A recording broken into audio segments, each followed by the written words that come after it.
রাজনৈতিক দলগুলোতে এখন নানা রকম ব্যস্ততা বেড়েছে, সামনে ভোট। সেই জায়গাটায় ২৪ পরবর্তী এমন একটি সমাজ আমরা চেয়েছিলাম, যে সমাজে মানে অনেক রং ও কণ্ঠের মানুষ থাকবে। সেই আকাঙ্ক্ষা কি আগের চেয়ে ফিকে হয়ে গেছে? আপনি কি মনে করেন কিনা? ধন্যবাদ মোস্তফা। এই প্রশ্নটা প্রায় আমি শুনি, বাংলাদেশে আসার পর থেকেই শুনছি, হয়তো আগামী দিনে আরও শুনবো। আমি এটাকে ব্যাখ্যা করি এভাবে যে কিছুটা তো অপ্রাপ্তি আছেই।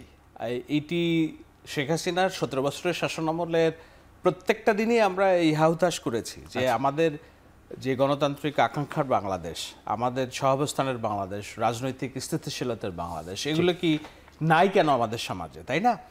তো সেই ১৭ বছরের শাসনামলে শেখ হাসিনা যে একটা মাফিয়াতন্ত্র গড়ে তুলেছিলেন, মাফিয়া শাসন ব্যবস্থা, যেই মাফিয়া শাসন ব্যবস্থা একমাত্র আওয়ামী লীগের প্রতি ধর্মবিশ্বাস, মানে আওয়ামী লীগ ধর্মের প্রতি ধর্মবিশ্বাস এবং জয় বাংলার প্রতি ঈমান না থাকা মানুষরা সমাজে কোণঠাসা ছিল। সেই সমাজ ব্যবস্থা ১৭ বছরে এমনভাবে ক্লাস, উচ্চবিত্ত, মধ্যবিত্ত, ডানবিত্ত, বামবিত্ত, আমি যেই বিত্তর কথাই বলি না কেন, এমনভাবে এঁটেছিল যে অন্য কারোর সেই সমাজে শ্বাস নেওয়ার জায়গাগুলো সংকুচিত হয়ে যাচ্ছিল।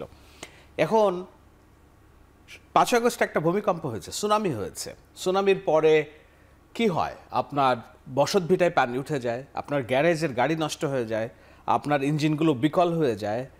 তো ৫ আগস্টের পরে আমরা ওই বিকল হয়ে যাওয়া একটা সিচুয়েশনের মধ্যে আমরা বসবাস করছি। এইটার আসতে সময় লাগবে একটু। আমাদের পারস্পরিক যে আত্মবিশ্বাস, অবিশ্বাস, মর্যাদার যে জায়গাগুলো, এগুলো ধ্বংস হয়ে গেছে। আমরা এখন কেউ কাউকে বিশ্বাস করি না।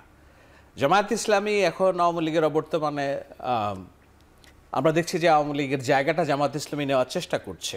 সেই একই ফ্যাসিবাদী হুঙ্কার আমরা দেখেছিলাম চট্টগ্রামের সাবেক মেয়র এবি মহিউদ্দিন চৌধুরীর যে হুঙ্কার, যে আমি চিটাগাংয়ে কাউকে ঢুকতে দিব না। আরেকজন বলে যে তোমরা যারা আমাকে চিনো না তারা তোমরা মাটির নিচে বসবাস করো। এই প্রশাসন আমাদের কথায় উঠতে বসতে হবে, আমরা যাই চাই সেটাই হবে।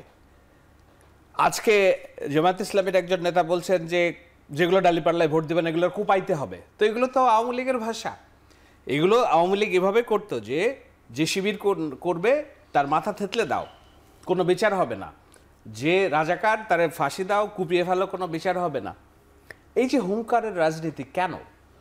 কেননা মানুষ মনে করছে, দুঃখিত, যারা রাজনীতি করে তারা মনে করছে এটাই আমার শেষ সুযোগ।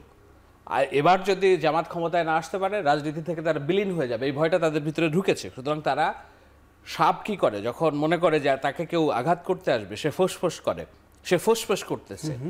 এর বিপরীতে যারা ধৈর্য, সহ্য এবং নয়া বন্দোবস্তের রাজনীতি সত্যি যারা করছে, তাদেরকে আমরা দেখছি সমাজে দুর্বল হিসেবে, যে না, ওদের পাওয়ার নাই, ওদের ডিরেকশনস নাই, ওরা চুপচাপ, ওরা রাজনীতি ট্যাকেল করতে পারতেছে না। বিএনপির প্রতি এখন যেই ক্ষোভটা আছে মানুষের, এখন এই ক্ষোভটা সামান্য ক্ষোভ, হয়তো এই ভালো রাজনীতি দিয়েই হয়তো আগামী দিনের রাজনীতি পরিবর্তনের একটা স্বপ্ন কেউ কেউ দেখছেন। কিন্তু আদৌ যদি আপনার প্রতিপক্ষ ভালো রাজনীতি না করে, তাহলে তো আপনি একপাক্ষিক ভালো রাজনীতি করে কোনো পরিবর্তন করতে পারবেন না। সুতরাং যেই হতাশার কথা আপনি বলছেন, এই হতাশাটা আমি যতটা বলছি রাজনৈতিক কালচারগুলোর সাথে আছে, ততটাই আছে বর্তমান যে সরকার আছে, একটা অথর্ব এবং দূরদর্শিতাহীন সরকার, যারা কেবল সামনের দিক থেকে কিছু পরিচিত মুখ, ব্যবসা বুঝে, এনজিও বুঝে, কিন্তু রাষ্ট্র বুঝে না। রাষ্ট্র কিভাবে চলবে, রাষ্ট্র মানে একটা সেকুলার রাষ্ট্র। সবসময় বাংলাদেশ সেকুলার ধারণা, মানুষ ধার্মিক, কিন্তু রাষ্ট্র সেকুলার। সেই রাষ্ট্রে সবার মত পথের অধিকার থাকবে, সবাই সুযোগ সমান পাবে। কিন্তু রাষ্ট্র যখন একটা পক্ষ নিয়ে নেয়, রাষ্ট্র যখন মপতন্ত্রকে উস্কে দেয় এবং নির্বিকার থাকে আইন শৃঙ্খলার অবনতিতে, আজকে ঢাকা শহরে গড়ে মাসে ২০ জন করে খুন হচ্ছে। আমি জানি না যে বাসা থেকে আমি এখান থেকে বেরিয়ে বাসায় ফিরতে পারবো কিনা ঠিক মতো। তো মানুষ তো এই ধারণা করবেই যে আমরা কি ঠিক জায়গায় আছি কিনা, আমরা কি এটাই চেয়েছিলাম কিনা। আমি মনে করি সামগ্রিকভাবে এটা রাজনৈতিক দলগুলোর স্বেচ্ছাচারিতা, বিশেষত যারা আর একটি ফ্যাসিবাদ রাষ্ট্র কায়েম করতে চায়।